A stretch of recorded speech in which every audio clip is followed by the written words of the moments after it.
Okej, kalojmë te pjesa e operatorëve që ne përdorim në gjuhën R. Si fillim, operatorët që përdorim më së shumti janë operatorët të matematikës.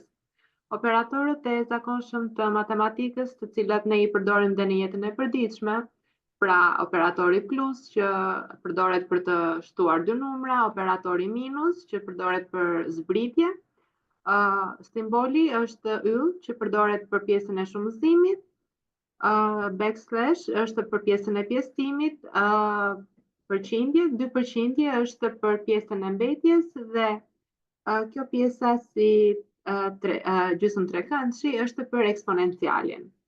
Duhet të kemi parasysh të një diçka që është shumë e rëndësishme edhe në R, është pjesa që radha e operatorëve në gjuhën e programimit R është njësoj si radha e operatorëve kur ne përdorim në matematikën e thjeshtë.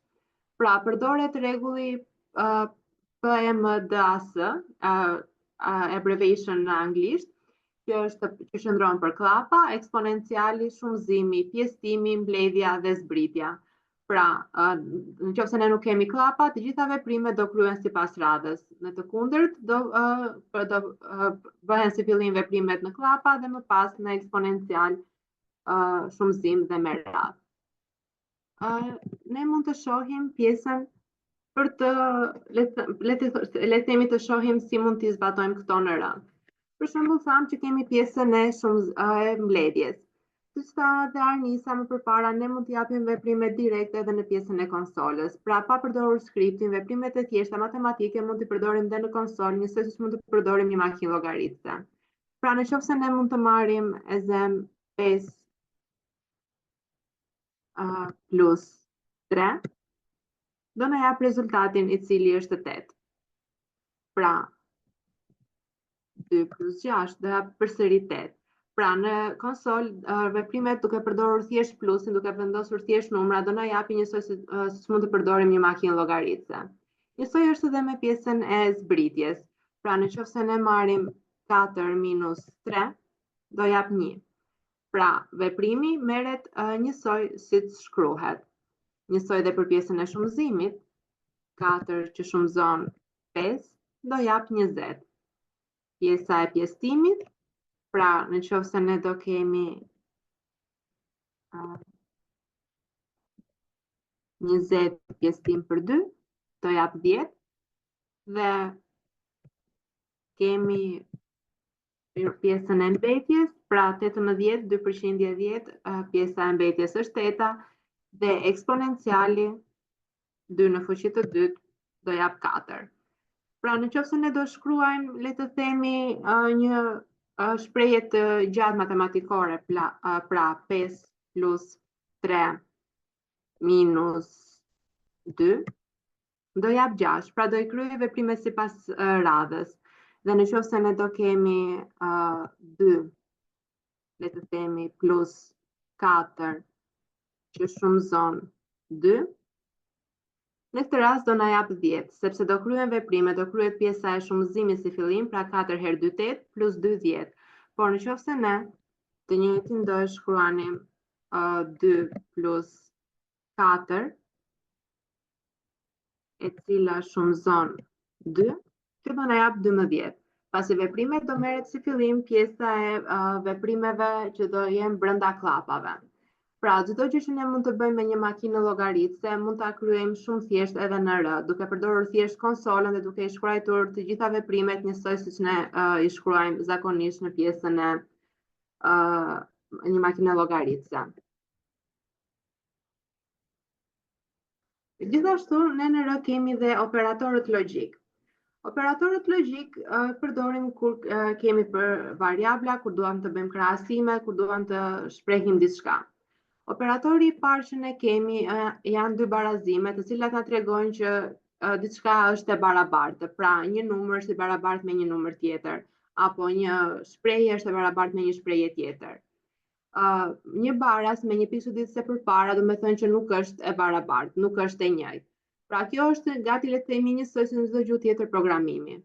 Shenja më e vogël tregon që kjo është më e vogël, shenja më e madhe tregon përsëri për më të madhe, më e vogël baraz, më e madhe baraz, Shohim gjithashtu që kemi një shenjë të endit, kemi dhe dy shenja të endit. Shenja e parë e endit është është operatori logjik për elemente. Ndërkohë, pjesa me dy ende është thjesht operatori logjik. Këto të dyja kanë një ndryshim shumë të madh me njëri tjetrin. Nëse ne do kemi vetëm dy element për të krahasuar me njëri tjetrin, këto do jenë njësoj. Por nëse ne do kemi, le të themi, dy vektor që duam t'i krahasojmë me njëri tjetrin, atëherë do shohim një ndryshim midis këtyre të dyjave. Le ti shohim në konsol. Pra, nëse ne, le të themi, duam të shohim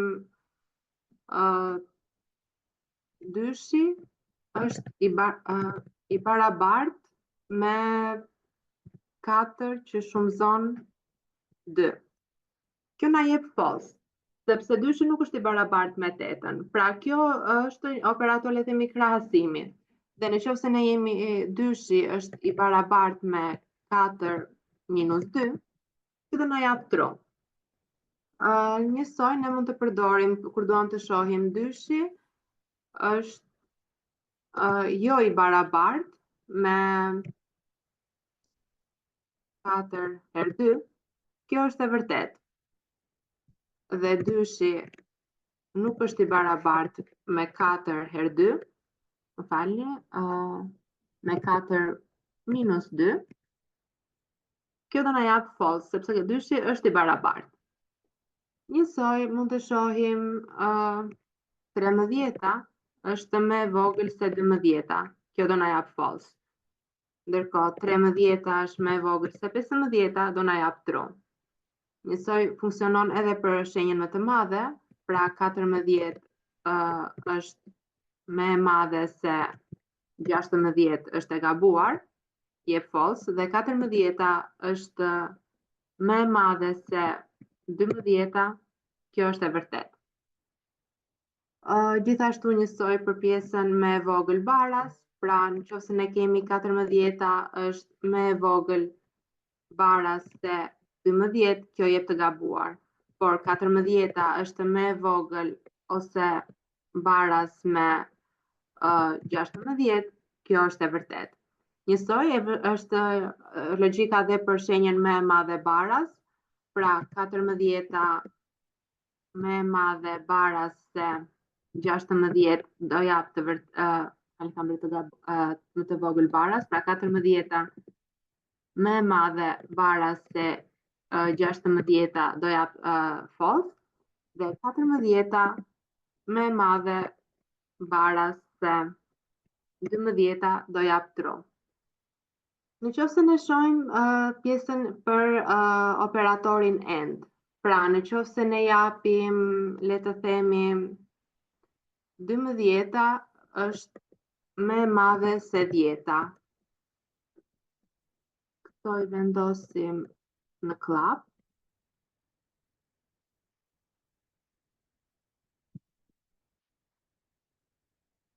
Dhe japim që treshi është më i vogël se 5, atëherë do na jap true, sepse janë të dyja anët e barazimit janë të vërteta.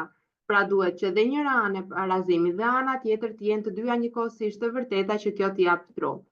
Sepse nëse ne do kishim, le të themi, 12 është më e vogël se 10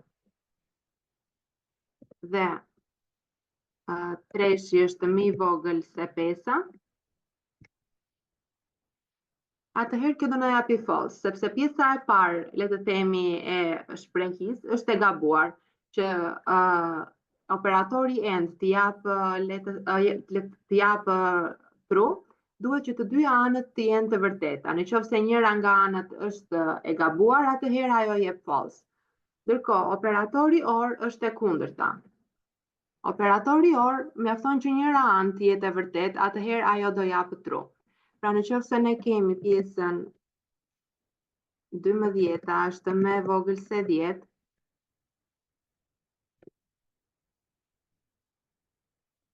or treshi është më i vogël se 5, kjo do japi true. Pasi mjafton që 3 është më i vogël se 5, kjo është e saktë, atëherë do japi trun. Nuk ka rëndësi që të jenë të dyja të vërteta. Pra mjafton që njëra të jetë e vërtetë. Ndërkohë, nëse ne shohim operatorin end, me këtë operatori end e merr të gjithë shprehjen. Pra, nëse ne le të themi të marrim një vektor. Pra, marrim vektorin S, i cili do jetë të true, themi false. Dhe një vektor tjetër C, i cili është true, false. Atëherë, nëse ne bëjmë krahasimin e këtyre,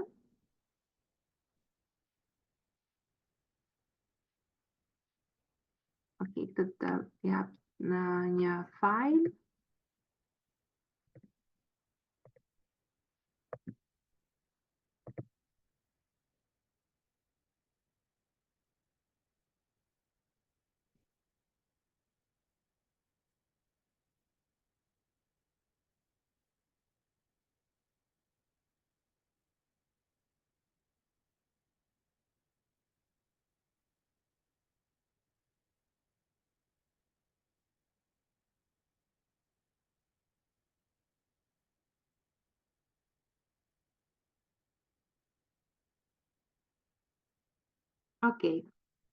Operatori me dy ende do e bëj krahasimin logjik të të gjithës.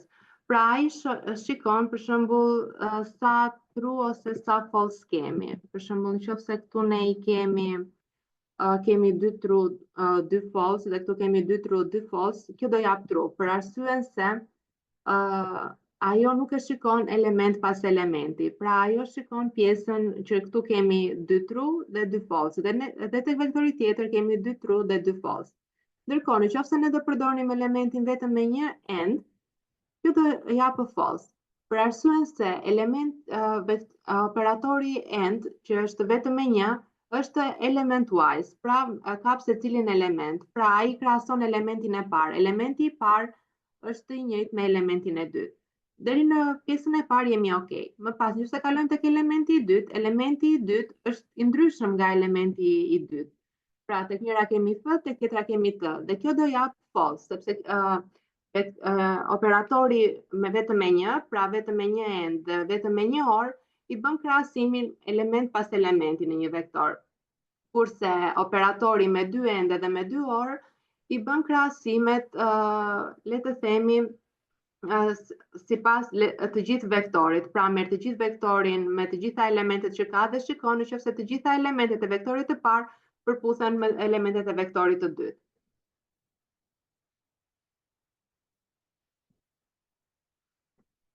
Një lehtësi të themi që është bërë në gjuhën R, në RStudio, është pjesa e funksioneve që janë gjatë të inseruara.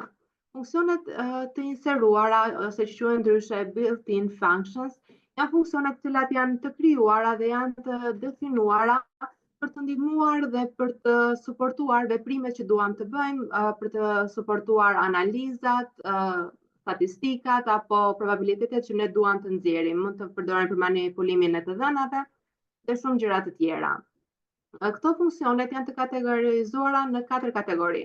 Kemi kategorinë e parë që janë funksionet matematike, kategoria e dytë që janë funksionet e probabilitetit dhe statistikës, kategoria e tretë, e cila ka të bëjë me funksionet e stringjeve, dhe kategoria e fundit që është me funksionet të tjera statistikore që janë më të avancuara. Ne sot do flasim vetëm për pjesën e funksioneve matematike, duke qenë sepse është seanca e parë, dhe do shohim disa nga këto funksione matematike që ofron gjuha, le të themi gjuha R ose frameworku RStudio.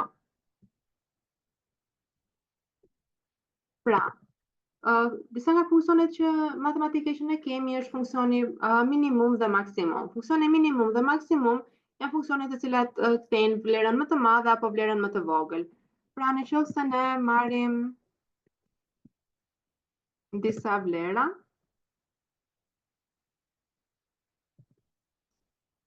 pra marrim një vektor, pra 3,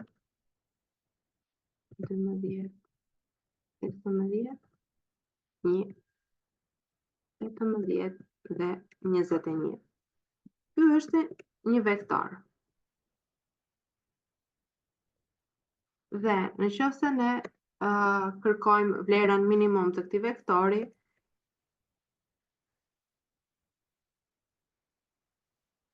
ne do kemi minimum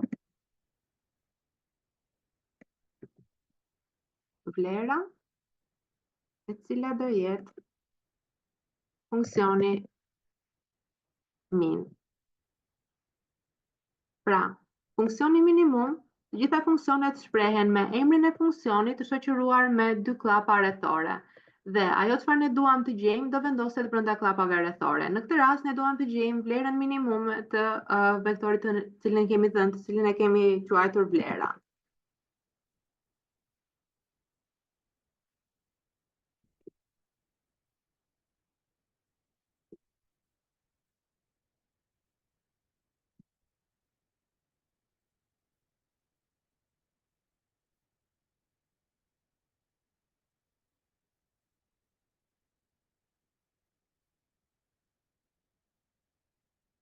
Pra, në qoftë se ne therasim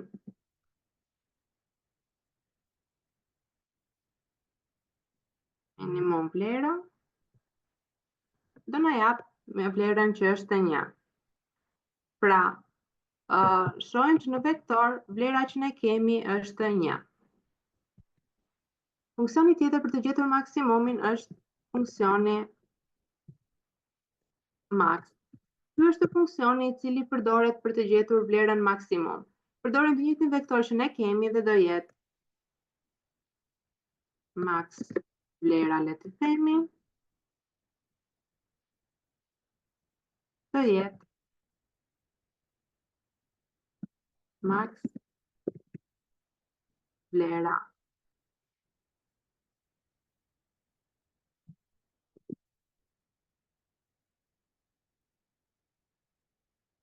Dhe shohim që vlera maksimum është 21. Pra, vlera më e madhe që ne kemi. Tjetër funksion matematik është funksioni sum.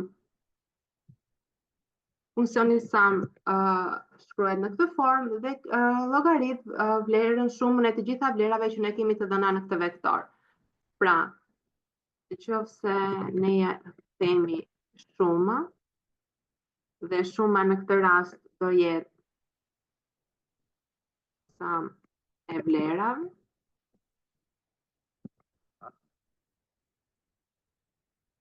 dhe shuma do jetë 70.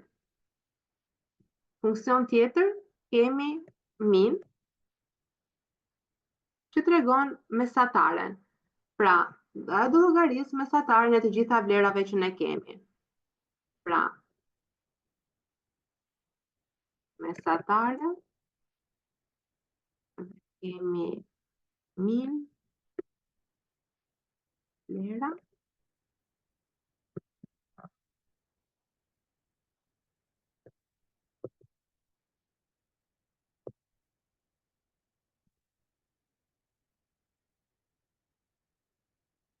dhe kjo do jap vlerën mesatare. Pra, për të gjetur mesataren e këtij vektori ne duhet të mbledhim secilën vlerë dhe duhet ta pjestojmë me 6, me sa vlera kemi. Ndërkohë ky funksion mjafton të japim funksionit, të japim vektorin të cilat ne duam të gjejmë dhe kjo do na I gjej direkt. Tjetër kemi funksionin e rrënjës katrore. Funksioni i rrënjës katrore është funksioni SQRT që qëndron për square root. Pra në qoftë se ne le të themi x-it t'i japim një vlerë 16, atëherë le të themi rënja do jetë e x-it. Dhe rënja do jetë 4. Funksion tjetër, kemi ABC, i cili qëndron për vlerën absolute. Pra në qoftë se ne x-in në rastin tjetër e marrim e të themi minus 16, atëherë vlera absolute do të jetë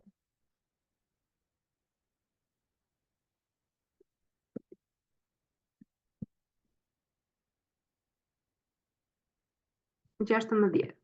Pra do jetë pa shenjën e minusit. Funksion tjetër, kemi funksionin ceiling.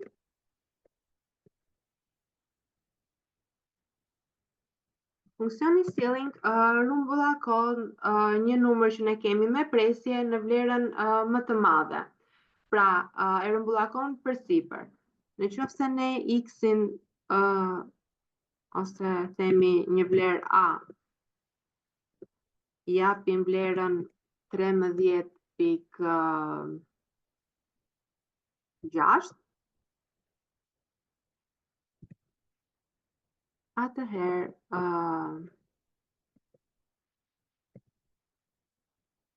A2-shin le të themi do jetë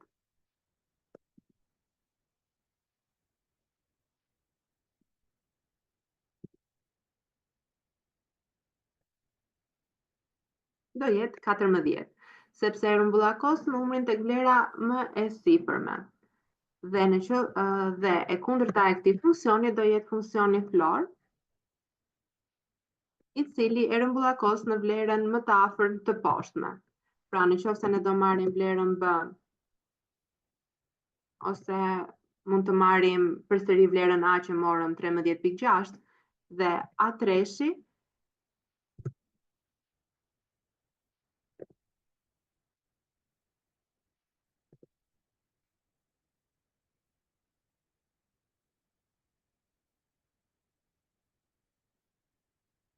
do dalë 13.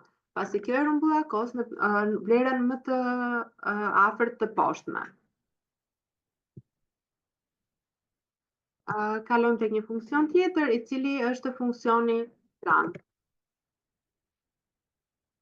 Trunk është funksioni i cili fshin apo le të themi eliminon të gjitha numrat që janë, të gjitha vlerat që janë pas presjes. Pra në qoftë se ne kemi një numër me presje, ajo nuk do e rrumbullakos as në vlerë më të madhe, as në vlerë më të vogël, thjesht do e heq, do lej thjesht vlerën bazë, vlerën le të themi integer të kësaj numri. Pra në qoftë se ne kemi A në 13.6 që e kemi marrë, A4 duke përdorur vlerën trunk do na dalë vetëm numri 13. Pra A4 në këtë rast do jetë vetëm 13. Nuk është rrumbullakosur as për sipër, as për poshtë, është hequr thjesht pjesa pas presjes dhe ka lënë vlerën le të themi bazë. Funksion tjetër është funksioni round, i cili rrumbullakos vlerat me sa shifra pas presjes ne i duam.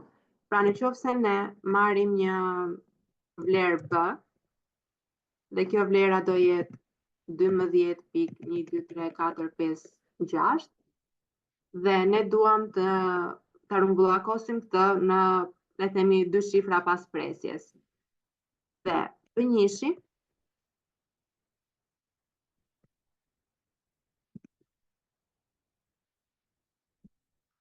pra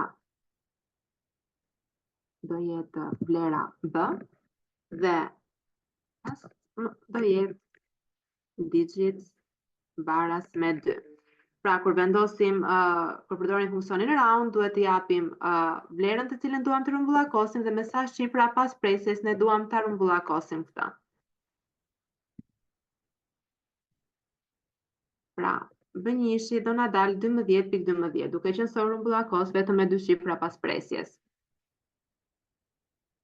Funksionet të tjera matematikore, kemi funksionet trigonometrik, pra kemi funksionin kosinus,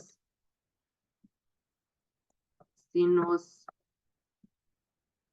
tangent e merat, të cilat bëjnë llogaritje të një këndi që ne japim në radian. Pra nuk e bëjnë llogaritje në grad. Gjithashtu kemi funksionet logaritmik, pra kemi logaritmin. Logaritmin do shohim që e kemi në disa, le të themi, forma. Kemi logaritmin që është thjesht ky logaritëm, thjesht log me klapat, i cili është për të llogaritur logaritmin natyral. Kemi logaritmi 10,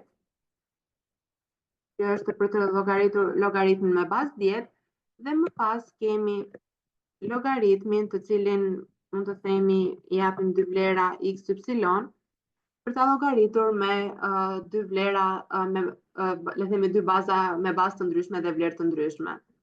Gjithashtu kemi dhe funksionin eksponencial, i cili bën fuqinë eksponenciale, pra bën n në një fuqi. Le të themi këto janë disa për sa i përket pjesës së funksioneve matematikore që ne kemi. Gjithashtu kemi instalimin e paketave në R. Instalimi i paketave në R bëhet në 2 mënyra. Mënyra e parë e instalimit është nëpërmjet dritares install packages. Pra në dritarja install packages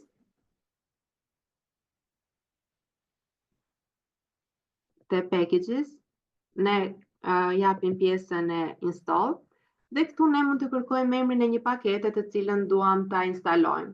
Për shembull, njëra nga paketat është Modis dhe ne i japim thjesht install. Dhe shohim në fillim do jap disa warning dhe do jap pjesën e instalimeve të gjitha paketave që kjo paketë përfshin. Mund të marr pak kohë, mund të bëhet shpejt, por në kjo është një nga mënyrat si ne instalojmë paketat.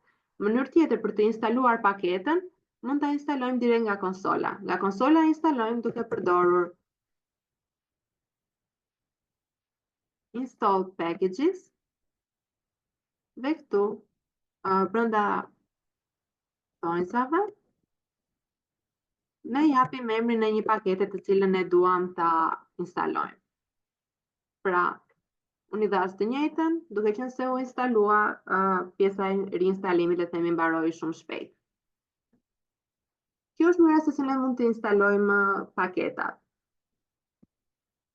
Gjithashtu në fund keni një shortcut menu, të cila është për të përdorur për më shkurt. Pra kemi Alt Shift K, kemi Ctrl Shift C për ta bërë koment, ALT minusin për të krijuar atë shigjetën, Ctrl plus L për të thirrë konsolën, pra pasi kemi shkruar të gjitha dhe duam një konsol të pastër, thjesht japim Ctrl L dhe konsola pastrohet. Gjithashtu Ctrl Alt plus B për ta ranuar le të themi kodin nga fillimi deri në pjesën ku e kemi kursorin. Pra nëse ne duam ta ranojmë këtë nga fillimi ku e kemi nisur skriptin deri le të themi në këtë pjesë, japim Ctrl Alt B. Dhe kjo do ranoj të gjitha vlerat nga pjesa ku është marrë deri në fund.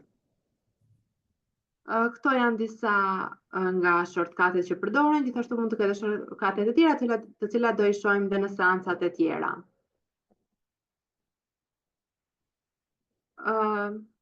Për rën, duke qenë se është një gjuhë open source, ka materiale pafund ku mund të gjeni. Materiale mund të gjeni në YouTube, mund të gjeni në pjesën e GitHubit, mund të gjeni në dokumentacionin e RS dhe të RStudios dhe në forume të ndryshme. Gjithashtu mund të na ndiqni dhe ne, sepse do ju shpjegojmë shumë gjëra në lidhje me rën. Faleminderit për që na ndoqët, nuk e di nëse ka ndonjë pyetje. Faleminderit ty, Ledia. Faktikisht ka disa pyetje, të them të drejtën. Nuk e di nëse mund t'i përgjigjesh ti ose ndoshta Arnisa, pyetja e parë, se di Arnisa ndoshta nëse Po, okay. mirë, ta lexoj unë. Po, në qoftë se do, mund ta lexosh ti apo përgjigje, është Okej, a ka ndonjë dallim në vlerëdhënie nëse përdoret barazimi ose kjo shigjeta në të majt? Faleminderit për pyetjet të gjithëve. Nuk ka ndonjë dallim nëse përdoret njëra ose tjetra, por përgjithsisht në R përdoret më shumë simboli i shigjetës. Por dallimi është i njëjtë. Vlera është e njëjtë tek të dyja rastet. pra praktikisht kanë të njëjtën vlerë. Funksion. Po, funksion. Kanë të njëjtën funksion, japin të njëjtën vlerë, po. Pastaj një pyetje për versionin e R-s, ka problem nëse kam një version të vjetër dhe ndryshimi. Në fakt edhe unë nuk kam versionin më të fundit të R-s. Problemi i vetëm mund të themi është në paketat të cilat ngarkohen në për shembull së fundmi. Kështu që nëse ne duam të përdorim një paketë e cila është ndërtuar në kohët e fundit, ne na duhet që të kemi një version më të ri për ta përdorur këtë si paketë, që mund të ketë disa funksione brenda. Por për gjërat bazike nuk është se ka ndonjë ndryshim. Ndoshta kjo mund të jetë edhe le të themi vazhdimsi për pyetjen e radhës, sepse thotë që pyetja e radhës është nga Renisa, faleminderit Renisa, për të përdorur veprime matematikore, a është e nevojshme për të instaluar një paketë të veçantë, domethënë nëse mund të jetë si vazhdimsi e pyetjes më përpara, nuk e di Renisa mund të thuash. Për shembull, këtë rastin që sqaroi Ledia, që ishte ose që tregoi për sa i përket paketës Modest, është një paketë e cila ka një funksion që gjen modën e vlerave në një vektor, që është shkurtimisht MFV, që është most frequent value, dhe gjen vlerën që përsëritet më shpesh në një vektor vlerash, për shembull. Pra është një jo veprim, po themi një nga funksionet ose funksionet bazë statistikore për gjetjen e modës, ndryshe nga min që ne e kemi gati për shembull nga paketa bazë e R-s, për të gjetur modën na duhet që të bëjmë instalimin e kësaj paketës tjetër, ose ka edhe një funksion tjetër, po që që bën pak a shumë të njëjtën gjë, por gjen frekuencat, po themi, për të gjitha këto vlerat që përmbahen në një vektor ose në një listë të dhënash. Është një funksion tjetër, është funksioni table. Pak a shumë bëjnë të njëjtën gjë, por rezultati është pak i ndryshëm nga mënyra e afishimit në R. Okej. Pastaj kemi një pyetje tjetër që faktikisht është bërë ndërkohë që Ledia po shpjegonte, kështu që pse jo ndoshta mund të përgjigjet Ledia për sa i përket kësaj pyetjes. Ada pyet, faleminderit Ada paraprakisht, ka funksione ngjashme por me emra të ndryshëm në R, për shembull diçka e njëjtë me Flor apo janë si thuaç unik. Nuk e di nëse mund të përgjigjet Ledia ose se di, pastaj mund të vendosni nëse doni njëra nga ju. Okej, duke qenë se funksionet që janë, le të themi, të inseruara në R, janë të shumta, mund të ketë ndonjë që mund të ngjasoj pak, por kanë ndryshim në, le të themi, në përdorim. Pjesa më e funksioneve janë unik, por R-ja, sepse shoh pjesën e komentit që thotë shpesh ngatroj min me average nga Exceli, R-ja ka një gjë që të ndihmon shumë në momentin kur ti shkruan funksionin. Në momentin që ti shkruan funksionin, R-ja të jep edhe një si tip suggestion që për çfarë përdoret ky funksion. Pra nëse në Excel mund të ngatrohet pjesa apo diku tjetër që çfarë mund të përdorësh për të gjetur, në R pjesa është më e thjeshtë. Do i bëj përsëri share screen vetëm 2 sekonda për të treguar pjesën se si e tregon, le të themi, R-ja. Pra nëse në R, le të themi, duke qenë se është funksioni floor. Nëse shikon pa i dhënë enter, tu thot floor është për rounding of numbers. Ceiling takes a single number argument and returns a numeric vector containing the smallest integers, not less than corresponding elements of x. Floor çfarë bën? Trunk çfarë bën? Dhe round çfarë bën si funksione? Pra, çdo funksion që ti përdor në R është, le të themi, i shpjegueshëm dhe shumë i thjeshtë dhe nuk mund të ngatrohesh shumë. Domethënë, le të themi që janë unik në atë të tyre. Për referencat, siç thash edhe gjatë prezantimit, mund të gjeni në YouTube, ka plot video për R, mund të shikoni pjesën e dokumentacionit të R-s, e të cilën e gjeni gjithashtu në Google, ka po ashtu dhe forume për R-n që janë pafund, ku ka pyetje, përgjigje, gjithashtu dhe materiale të tjera. Në fund të slajdit, në fund të prezantimit, kemi vendosur edhe disa referenca të cilat mund t'i shikoni. Gjithashtu dhe slajdet do bëhen share, besoj tek faqja e R-Ladies Tirana, ku mund të gjeni të gjitha prezantimet të cilat janë bërë dhe do bëhen në vazhdimësi. Po, gjithashtu edhe meetingi sotëm që do jetë në YouTube, me patjetër, që mund ta shikojnë personat që janë të interesuar për të marrë më shumë edhe më tepër njohuri për sa i përket gjuhës së R.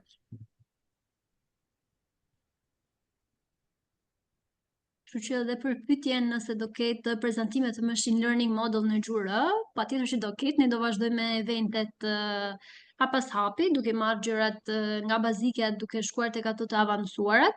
Kështu që dhe këto prezantime do jenë, si dhe video tona do jenë pastaj edhe në YouTube që mund t'i ndiqni. Besoj jemi okay me prezantimin, çdo gjë u tha letin e për pjesëmarrësit. Duhet i falenderoj shumë Goca, ju falenderoj shumë dhe ju gjithëve që na u bashkuat sot. Me sa po shikoj jemi goxha shumë, kështu që më vë shumë shefi edhe uroj që të jemi shumë herë më shumë herën tjetër kur të kemi takimin e radhës.